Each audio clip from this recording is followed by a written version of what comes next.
গ্রামের ছেলেগুলো সন্ধ্যের আড্ডাতেই ঠিক করেছিল কিছু একটা করবে। দাসপুরের হরিরামপুর গ্রামের মানুষগুলোকে তারা এক ছাতার তলায় আনবে। তাদের কথা শুনে গ্রামের এক পুরোহিত তাদের উপদেশ দেন দেবী দুর্গার আদি আরাধনা অর্থাৎ বাসন্তী পুজোর আয়োজন করতে। সেই থেকেই দাসপুরের হরিরামপুরে এই সর্বজনীন বাসন্তী পুজোর ব্যবস্থা। এবার তাদের 25তম বর্ষের পুজো। উদ্যোক্তারা জানালেন এবারেও এই পুজোকে ঘিরে থাকছে নানান সাংস্কৃতিক অনুষ্ঠান, থাকছে সমাজ সচেতনতামূলক অনুষ্ঠানও, থাকছে স্বেচ্ছায় রক্তদান শিবির, সাংস্কৃতিক নানা প্রতিযোগিতা। এই পুজোর কদিন গ্রামে থাকে একেবারে দুর্গোৎসবের মেজাজ। বাসন্তী পূজা বা চৈত্র দুর্গাপূজা আসলে দেবী দুর্গার আদি আরাধনা, যা পুরাণ মতে রাজা সুরত কর্তৃক বসন্তকালে শুরু হয়েছিল এবং এটি বর্তমানে চৈত্র মাসের শুক্লপক্ষের নবরাত্রিতে পালিত হয়।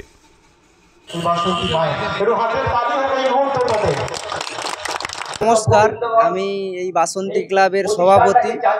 এই 25তম বর্ষে আমাদের আয়োজন করতে প্রচুরই অসুবিধা হয়েছে, কারণ আমাদের এখানে শিব মন্দিরটি নতুন করে হচ্ছে।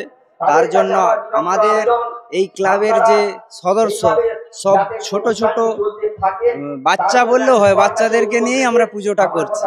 আর এই বসন্তকালের বাসন্তী পূজাটা আমরা করে থাকি এবং বাইরে থেকেও মানুষজন আমাদেরকে বলে যায় যে না, তোমরা দারুণ একটা অনুষ্ঠান করছো। সেই জন্য আমরা এটা খুব কষ্ট করেই চালিয়ে যাই, কারণ আমাদের এমন কিছু ডোনেটার নেই যে অনেক টাকা আমাদেরকে দান করছে।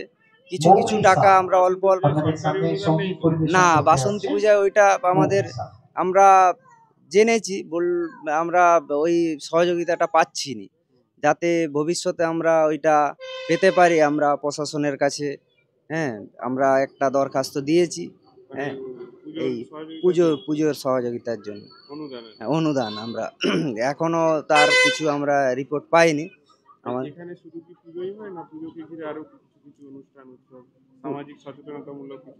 হ্যাঁ, পুজোকে ঘিরে ধরুন আমাদের এইখানে একদিন এই বস্ত্র বিতরণ হয়, কিছু দুস্থদের বস্ত্র বিতরণ, বা আমাদের এই পুষ্পাঞ্জলির দিনে যত মানুষজন আসবে তাদেরকে কিছু প্রসাদ বিতরণ হয়, ক্ষীরভোগ বিতরণ হয়, এই সব আমরা করে থাকি।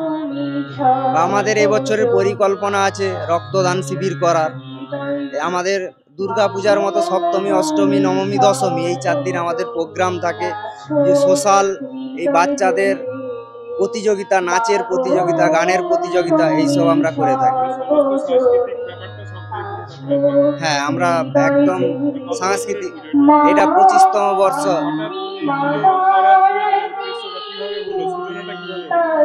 আমরা তখন ছোট, কিন্তু আমরা প্রথম বছর থেকেই আছি। তখন আমাদের যারা বড় তারা হট করে এইখানে একটা গুমটি থাকে, গুমটি দোকান, সেখান থেকেই সবাই আলোচনা করলো যে আমরা এইখানে একটা কিছু অনুষ্ঠান করব। কি অনুষ্ঠান করব? একজন পুরোহিতের কাছে জানলো, যে বললো তোমরা বসন্তকালের ওই বাসন্তী পূজাটা করো বলে। সেই থেকেই আমরা সবাই পাড়া কালেকশন করে সবাই মিলে, না বাসন্তী পূজাটা নেই, সেই জন্য আমরা এই বাসন্তী পূজাটাই 25তম বর্ষে পা দিলাম এবছরে। আমার নাম তন্ময় ঘোষ, এই ক্লাবের সভাপতি।